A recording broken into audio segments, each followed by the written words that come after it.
Do you ever log into a game of IDV and think, wow, this game is way too easy?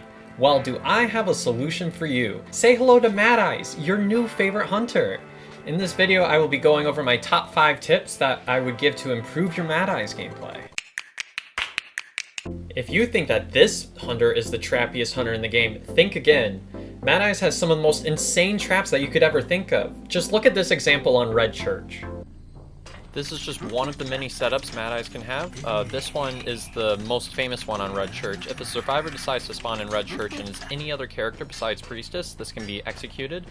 So you can see that Mad Eyes exits out 3 of the 4 possible exits of Red Church, and then the last one ends up getting closed off once Mad Eyes vaults this wall, and now this prisoner in here is completely trapped off, and this is one of the many setup traps that Mad Eyes can have on specific maps. Each map has very distinct setups that can generate a lot of tactical advantages throughout the course of a match. If you can develop the muscle memory to create these traps upon spawning into the game, you can very quickly get a completely winning position against an unprepared team. Many people think that Mad Eyes has the weakest chase in all of IDV. This is quite simply not the case.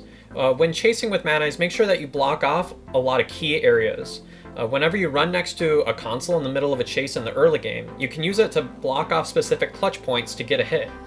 This is especially important in maps like Eversleeping or Chinatown or even Church, where there are many alleyways that can be blocked off by some well-placed walls.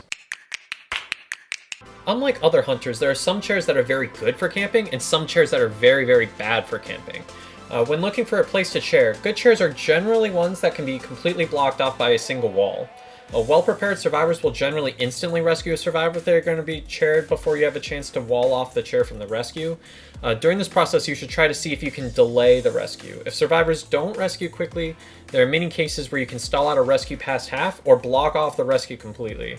Watch this example where Akka utilizes the chair at Corner House on Eversleeping to ensure that the psychologist on OM's team is unable to rescue for the entirety of the chairing.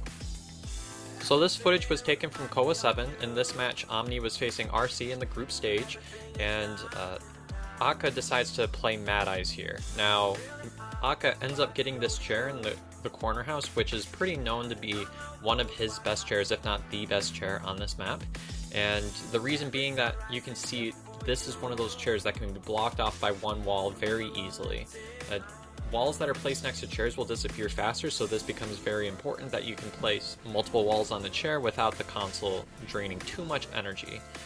So you can see Akka right here is just stalling time, and it's already been delayed past half, and there's really been no opportunities for the psychologist to rescue. And now he's going to go for more by trying to get the chair to go all the way to finish, which will pretty much secure the win for the matchup. And while he's doing this, he's also keeping the patient occupied as much as he can, and he finally pops the max presence there to place a few more walls at the chair to ensure that the mercenary gets eliminated on his first chairing while the psychologist was trying to get a rescue. So yeah, this is how you camp with Mad Eyes. This is one of the most important steps in order to become a fantastic Mad Eyes player. Mad Eyes is one of the only hunters that are able to keep tabs on every survivor at any point in the game. This should be used to the fullest extent by blocking off ciphers whenever you're not in chase and protecting your consoles that are covering key areas in the map. If survivors decode your consoles, you'll not be able to control the consoles being decoded, and survivors will be able to place their own walls to drain the energy in the console. If you're able to stop survivors from decoding ciphers and consoles, you'll find yourself in a position with a lot of map pressure.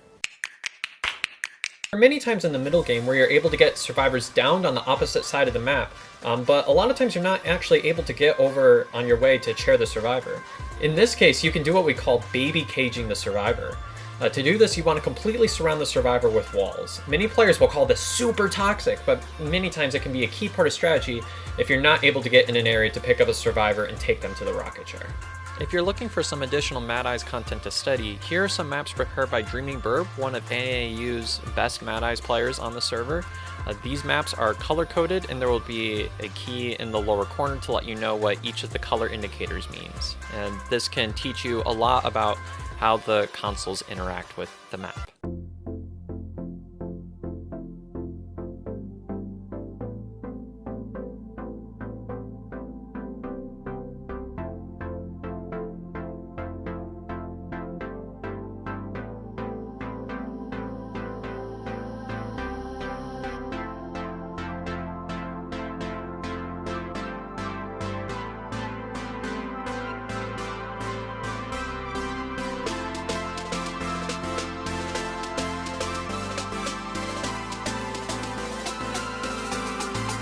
If there are any times in a match where you feel like you need to make a specific key play, make sure to do that with no hesitation, because if you end up stalling for even just a little bit of time, Mad Eyes is one of those characters that really relies on lightning fast reflexes, so make sure that when you see an opportunity, you jump on it. And if it doesn't end up working out, then at the end of the day, you still learn something from it. Mad Eyes can take a very long time to learn, but he is one of the most rewarding and satisfying characters to play. You also get to flex having a Mad Eyes badge very quickly because no one seems to play him on this server. Anyways, if you enjoyed this video, make sure to leave a like and subscribe. It really helps a lot, and let me know in the comments what you thought and what hunter I should make a guide on next. Bye, thanks for watching.